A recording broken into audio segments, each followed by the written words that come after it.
I hate hospitals. It's not the antiseptic smell or the eerie quiet, those are bad, sure. But it's the weight in the air, the way time feels slower, heavier, like something waiting to pull you under. St. Augustine Psychiatric Hospital sat just outside of Boston, a massive old building that loomed over the tree line like a forgotten relic. The kind of place where money kept secrets buried, and the walls had seen more than they should. It was nearly 3 in the morning when I arrived, and the rain had been coming down in thick sheets, turning the parking lot into a shallow lake. I killed the engine, and just sat there for a second, watching the glow of the hospital lights through the downpour. I was here because of a name, Dr. Elias Mercer. For the past 2 months, I had been chasing a killer who left bodies mutilated beyond recognition, each one more grotesque than the last. The only connection between them was therapy. Each victim had been a patient at St. Augustine, and each had been under the care of Dr. Mercer. But when I pulled his file, I found something that made my skin crawl. Dr. Elias Mercer had died in 2019. Car accident. His body had been identified by his own wife. Yet someone had been signing in under his name. Someone had been seeing patients. And 2 nights ago, someone using his credentials had admitted a new patient. Mr. I had stared at the security logs for a long time, trying to rationalize it. Maybe it was a glitch. Maybe someone had hacked into the system. But then I saw the footage. It was grainy, black and white, but unmistakable. A man, tall, thin, neatly dressed, walked through the front doors of St. Augustine and handed over paperwork. He never spoke, just nodded once when the receptionist asked a question.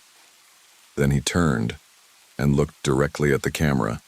It was him, Elias Mercer, 5 years dead, and standing beside him, dressed in a hospital gown, vacant-eyed like every other patient who had walked these halls before, was me. I stepped out of the car, cold rain slapping against my face. The air smelled like wet asphalt and something else, something faintly metallic like blood. I shook the thought away and made my way inside. The front desk was manned by a middle-aged woman with tired eyes and the kind of expression that said she had long stopped caring about the things she saw. "Detective Reeves," I said, flashing my badge. "I need to speak to the administrator." She blinked at me, then frowned. "Are you checking out?" My stomach twisted. "Excuse me?"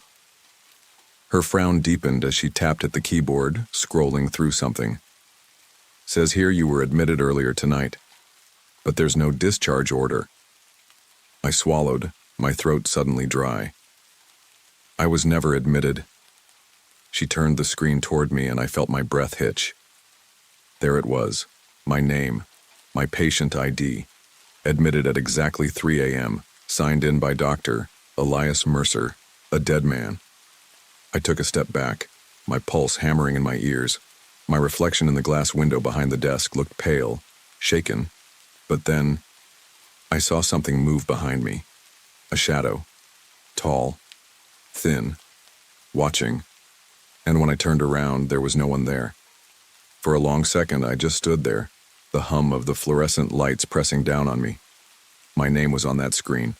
My admittance was logged, but I hadn't signed anything, hadn't set foot in this hospital until just now. I turned back to the receptionist. She was watching me carefully like she had seen this before. People standing where I was, questioning their own reality. "Who admitted me?" I asked, my voice steady despite the ice creeping up my spine. She hesitated, then turned the screen back to herself. A few more taps on the keyboard. "Says here, Doctor." Mercer did. The name hit like a slow-moving bullet. I forced myself to keep my expression neutral. "That's impossible," I said. Her eyes flicked up to mine, unblinking. "Why?" I leaned in, lowering my voice. "Because Dr. Mercer has been dead for 5 years. A pause. She chewed on the inside of her cheek, glanced at the monitor, then back at me. "Huh." That was it. Just huh. "You don't find that strange?" I pressed. She sighed, rubbing her temple. "Detective, it's 3 in the damn morning. Strange is part of the job." She nodded toward a hallway leading deeper into the hospital. "You want answers? Talk to Dr. Whitmore. He's in charge of admissions now." I exhaled, steadying myself, then nodded. "Fine. Where is he?" "His office. 3rd floor, end of the hall." I turned toward the hallway, but something made me stop. "Has he been here tonight?" I asked. She gave me a look as if I'd asked whether the sky was blue. "He's always here." Something about the way she said it made the unease in my gut twist tighter. I made my way down the hall, the sound of my footsteps swallowed by the thick hush of the hospital. The air was colder here, the kind that settles into your bones. The overhead lights flickered slightly, just enough to make the shadows shift. When I reached the elevator, the doors slid open before I even touched the button. Empty. Waiting. I stepped inside, pressing the button for the 3rd floor. The doors closed with a quiet hiss, and as the elevator started its slow climb, I saw my reflection in the polished metal. Except, it wasn't quite right. The me in the reflection was standing too still, not breathing. I turned my head slightly. My reflection didn't. The doors opened with a ding, breaking the moment. I stepped out quickly, my pulse pounding. Dr. Whitmore's office was at the end of a long corridor, the frosted glass door slightly ajar. I knocked once before pushing it open. The office was dimly lit, a desk lamp casting long shadows across the shelves lined with patient files. And there, behind the desk, a man sat hunched over paperwork. "Dr. Whitmore?" I asked. He didn't look up. I stepped closer. "Doctor—" Then I saw the blood. A thick, dark pool spreading from beneath his chair, soaking into the carpet. His throat had been cut, and on the wall behind him, smeared in red, was a single word. Admitted. For a long moment I couldn't move. The word on the wall, admitted, seemed to pulse in the dim light, like it was alive, breathing. Dr. Whitmore's body slumped forward over his desk, his face just out of sight, blood dripping sluggishly onto a stack of patient files. The air in the office was thick with copper, and something else. Something stale, like the room had been sealed shut for days. But that wasn't possible. The blood was fresh. I reached for my phone, my fingers numb, but just as I was about to dial dispatch, something made me stop. A sound. Software barely there. Breathing. Not mine. Slowly I turned my head toward the farthest corner of the office. The shadows were thick there, pooling like oil. And then, a shape moved. Number not moved. Unfolded. A man stepped forward, emerging from the darkness like he had always been there, just waiting. Tall, thin, wearing a crisp black suit that should have looked normal but didn't. It was too neat, too perfectly pressed, like he had just stepped out of a still photograph. His skin was smooth, almost waxy in the dim light, and his lips, curved into a small, polite smile, never wavered. But his eyes. God. His eyes. They were locked onto mine, dark and depthless, like looking into the space between stars. "Detective Reeves," he said, his voice light, pleasant, like we were old friends catching up. I didn't answer. My instincts, honed by years on the force, screamed at me to move, to do something, draw my gun, call for backup, run, but my body wouldn't listen. He took a step closer. The smile never left his face. "You're early," he said. My mouth was dry. Early for what? His head tilted slightly, considering. "Your session, of course." My stomach dropped. "I don't have a session." The smile widened just a fraction. "You do now." I clenched my fists, forcing myself to focus. "Did you kill him?" I asked, nodding toward Whitmore's lifeless form. The man's expression didn't change. "That's an interesting question." Not a denial. I swallowed hard. "Who are you?" His smile stretched wider. Too wide now, the corners of his lips pulling just a little too far. "You already know." A chill ran down my spine. The security footage. The man checking in patients under a dead doctor's name. I took a step back. "You're Elias Mercer." The man gave a slow, approving nod. "But that's not possible," I whispered. "You're dead." "Am I?" The room suddenly felt smaller, the air pressing against my skin like a heavy weight. Behind me, the fluorescent lights flickered, and when they steadied again, the office was empty. Dr. Whitmore was gone. The blood was gone. And so was Elias Mercer. But on the desk, where Whitmore's body had been, a patient file sat open. My name was at the top, and beneath it, in neat, precise handwriting, was the date of my admittance. Tonight, 3 a.m. I stared at the file.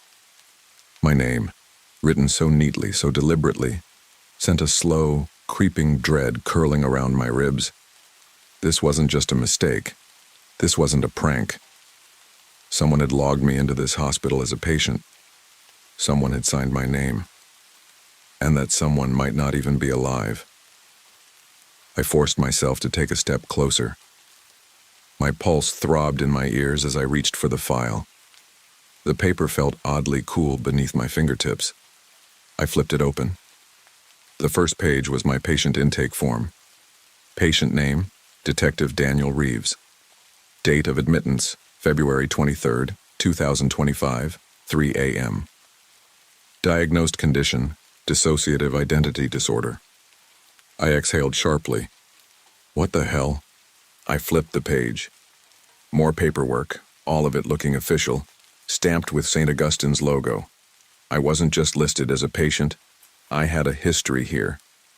Notes from past therapy sessions, medications prescribed, a list of incidents. Patient exhibits signs of paranoia, auditory hallucinations, claims to be a detective investigating the hospital, persistent delusions regarding the existence of Dr. Elias Mercer. The words blurred as my vision tunneled. This wasn't real. It couldn't be real. And yet, the paper was real. The ink was real. The next page had a security photo attached to it. I forced myself to look. It was me, sitting in a hospital gown, my wrists resting on my knees. My face was blank, empty-eyed, just like in the security footage. A sudden pressure built in my skull, like my brain was rejecting the information in front of me. None of this made sense. I was here to investigate a string of murders, to track down the doctor who had been treating the victims. But the moment I stepped into this hospital, it was like reality itself had shifted, bending around me, trying to convince me of something that wasn't true. I closed the file, swallowing hard. I needed to get out of this office, needed to think. I turned and froze. The hallway outside was no longer empty. A figure stood just beyond the frosted glass, its shape distorted, blurred. Someone tall, thin, watching. My breath caught in my throat. My mind screamed at me to move, but I just stood there, waiting for the figure to step forward, to push the door open, to reveal the face I already knew would be there. Elias Mercer. But then, the lights flickered, and the figure was gone. I didn't hesitate. I grabbed the file, tucking it under my arm, and yanked the door open. The hallway stretched out before me, empty except for the dim glow of emergency lights humming against the walls. Somewhere in the distance, a soft chime echoed through the building. Then, over the speakers, a voice crackled to life. "Paging Dr. Mercer. 3 a.m. session is ready." The hospital, silent and waiting, shifted around me, and I realized I wasn't supposed to leave. The overhead speakers crackled once more. "Dr. Mercer, please report to room 6. 3 a.m. session is ready." The voice was female, clinical, emotionless. But there was no one at the front desk, no staff walking the halls. It was speaking to me. A shiver crawled up my spine. The hospital wasn't just playing tricks on me. It was pulling me in, leading me somewhere, guiding me. I needed to leave. Now I turned on my heel, heading for the elevator at the end of the hallway. Each step echoed, the silence around me pressing in, suffocating. The file tucked under my arm felt heavier with every step, like it was becoming real the longer I held onto it. I reached the elevator and slammed the call button. The doors didn't open. Come on. I hit the button again. Nothing. Then, a small ding. The doors slid open, and my stomach dropped. Inside the elevator was me. I was standing in the center, barefoot in a hospital gown, head tilted slightly downward. My hair was damp, my skin pale, lips parted just enough to reveal a sliver of teeth. My eyes, my own eyes, were locked onto mine. I staggered back, my breath caught in my throat. The other me didn't move, didn't react. He just stood there, staring. Then his lips moved, a whisper, barely audible. "You're late." The doors slammed shut. A sharp chime rang through the air, louder this time, insistent. The speakers crackled once more. "Dr. Mercer, please report to room 6. I stumbled back, my heart pounding against my ribs. The hallway lights flickered, and when they steadied again, a single door had swung open down the hall. Room 6. I should have turned and run, should have fought against whatever force was dragging me deeper into this nightmare. But my feet were already moving. The door loomed ahead, its small rectangular window dark, unreadable. I pushed it open. The room was small, no windows. A single chair sat in the center, facing a large two-way mirror. The air smelled faintly of antiseptic and something else. Something wrong. A thick file rested on a steel table beside the chair. Another patient record. I stepped closer. My pulse pounded in my ears. I reached out, hesitated, then flipped it open. Patient name, Elias Mercer. Date of admittance, February 23rd, 2020. Diagnosed condition, schizophrenic delusions. Believes himself to be a psychiatrist. I swallowed hard. The ink beneath the final note was smudged, like someone had run a finger across it. A fresh note had been added underneath. Patient has not accepted reality. Requires intervention. I exhaled shakily. No, no, no. The intercom crackled once more. And then in the mirror I saw him. Dr. Elias Mercer, standing behind me. Smiling. My breath hitched as I locked eyes with the reflection. Dr. Elias Mercer stood behind me, his thin frame impossibly still, his hands folded neatly in front of him. His suit, crisp and perfect, looked untouched by time. But his face was wrong. The skin was too smooth, too intentional, as if someone had carefully molded it into place. And his eyes, they weren't just dark, they were empty. I spun around, my body moving before my mind could catch up. But there was no one there, just me. I swallowed hard, pulse hammering. Slowly I turned back to the mirror. Mercer was still there, watching, waiting. He tilted his head slightly, his polite smile widening just a fraction, the way a person might look at a confused child. "Detective Reeves," he said. But the sound didn't come from behind me. It came from the mirror itself, like the glass had absorbed his voice and was now exhaling it back. I gritted my teeth. "You're dead." The smile didn't waver. "Are you certain?" I wanted to deny it, to tell him he was nothing but a hallucination, a trick. But the patient files, the ones with my name, my history, sat like a stone in my mind. Something was wrong with reality. Mercer took a step closer in the mirror, though the air behind me remained undisturbed. "You've been resisting, Daniel." His voice was smooth, almost amused. "But you're tired, aren't you?" I clenched my fists. "Shut up."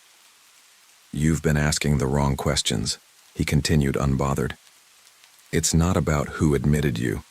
It's not about why you're here." He took another step forward, now close enough that if the mirror were real, our reflections would be touching. "The real question is, how long have you been here?" My stomach twisted. "I just got here tonight." Mercer blinked slowly. Did you? The fluorescent light above flickered violently. A sharp snap of electricity filled the air, and suddenly, the room wasn't the same. The walls had changed. Gone was the dull, sterile white. Now they were stained, aged, the paint peeling like old skin. The air smelled of dust and something rotting just beneath the surface. I staggered back. The chair in the center of the room was different too. Older, worn, the metal rusted, straps hung from its arms. A restraint chair. I turned toward the door and froze. The small window in the door now showed something horrifyingly familiar. The hallway outside was no longer empty. It was lined with asterisk cells. Dim yellow bulbs flickered above, casting long, twisted shadows. The walls were reinforced steel, and inside each cell, vague figures sat, hunched, rocking slightly. A psychiatric ward, a real one. No, this wasn't right. I wasn't a patient here. I wasn't. A soft breath filled my ear. "Sit down, detective," Mercer whispered. The lights went out. Total darkness, the kind that swallows sound, swallows space, swallows you. For a moment, I wasn't sure if I was even still standing. The world around me had dissolved into pure black, a void stretching endlessly in every direction. Then, a flicker. A dull yellow light buzzed to life overhead, weak and sickly, barely illuminating the space around me. The room was gone. The mirror, gone. I was standing in a hallway now, a long corridor lined with reinforced steel cell doors. And behind them, they were watching me. Shadows shifted behind thick, scratched-up glass. The patients, or whatever they were, stood just out of full view. Some pressed their hands against the reinforced windows, fingers twitching, their nails too long. Others swayed in place, their movements jerky and wrong like broken marionettes. A low murmur filled the air, whispering, muttering, voices overlapping, hissing my name. "Reeves. Detective Reeves. You're late." My breath came fast and uneven. My fingers twitched toward my holster, but my gun was gone. Panic licked at the edges of my mind. I backed away, scanning the hallway for an exit. At the far end, a single door stood slightly ajar, dim light seeping from the cracks. I needed to get there. I forced my feet forward, each step heavy, as if the air itself resisted me. The whispers grew louder, the shuffling behind the doors more frantic. Then, just as I passed one of the cells, a face slammed against the glass. I jumped back, my pulse spiking. The man inside the cell grinned at me, his teeth too many, too sharp. His eyes were my own. "Wake up, Daniel." His voice was my voice. I stumbled back. My own reflection grinned at me from behind the glass, his head tilting at an unnatural angle. Number. This wasn't real. I turned and ran toward the open door. The lights overhead flickered wildly as the whispers turned to screams. The cell doors are rattled, metal hinges groaning, as if something that wanted out. I reached the door, gripping the handle with shaking hands, and shoved it open.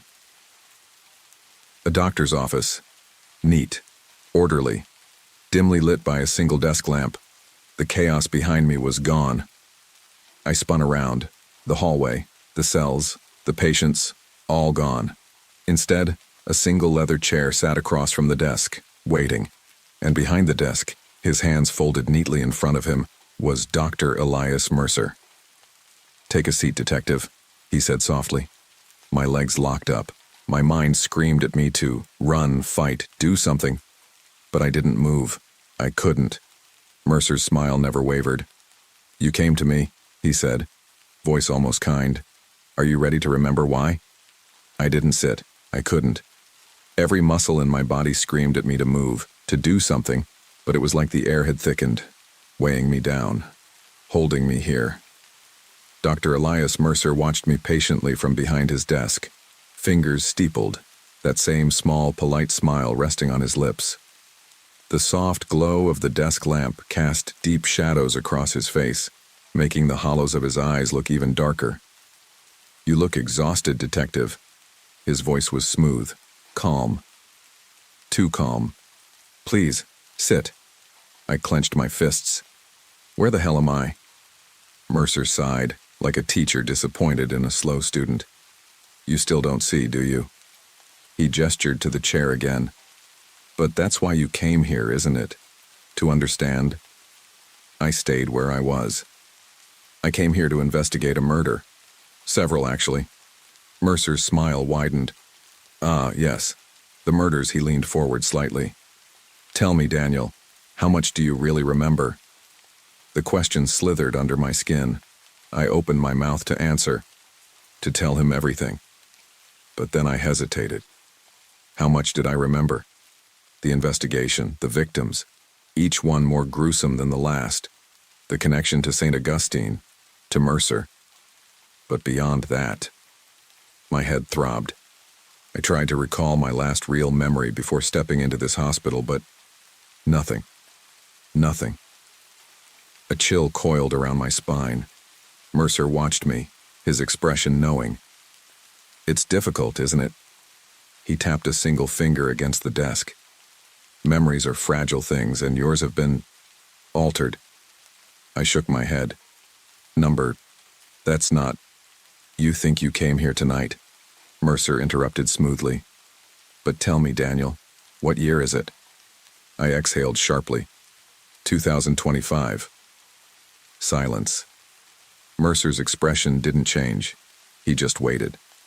A sick feeling bloomed in my gut. I turned slightly, scanning the room. My gaze landed on the desk, on a calendar, beside the lamp. The date was circled in red ink.